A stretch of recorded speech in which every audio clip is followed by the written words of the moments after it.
Well, I, after talking to people in Morgan Hills, I wish I could be there.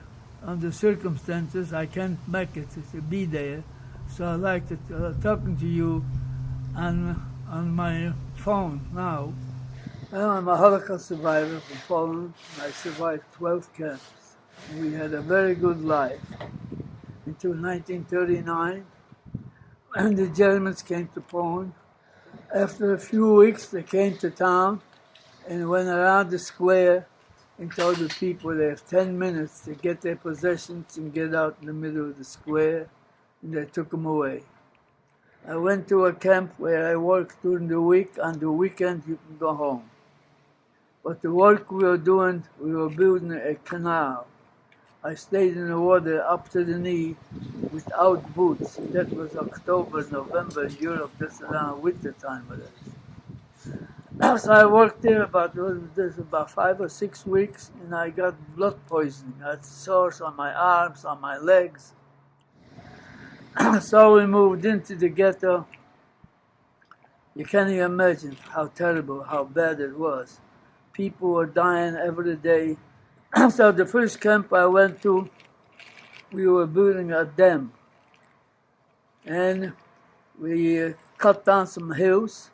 They had little electric cars. You fill them up, and they take them another place and they dump it. So the food you were getting was a piece of bread like this in the morning, and a cup of coffee. You went to work. And then I got another job. At second camp I was laying cobblestones on the streets. Then I moved to a camp where we were building sewers.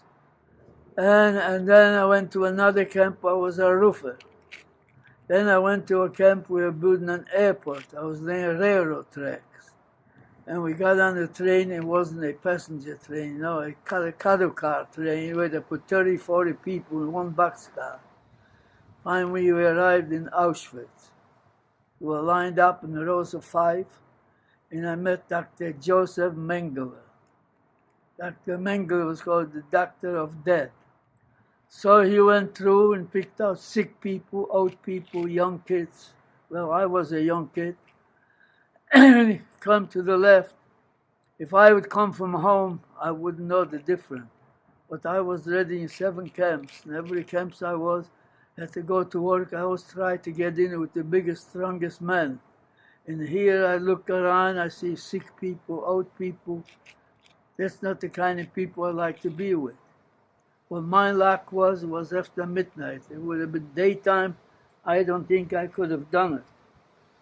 So when he moved further down, I ran back to the other side. If I wouldn't run back to the other side, I wouldn't be here talking to you today. Because the people on the left were taken straight to the gas chamber. And the next morning, what they said, we're going on a death march.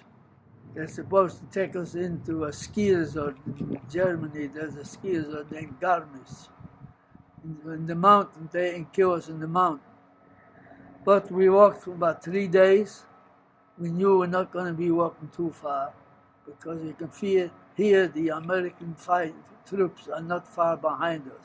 And then during the night, the guards disappeared. So we just walked around to really see what's going to happen next. So we walked around until about between 12 and 1 o'clock. American tank moved in and we were liberated. I went to Bremerhaven. I got on the boat in May 30th, 1949. I arrived in New York. So in 1950, I came to California, and here I am.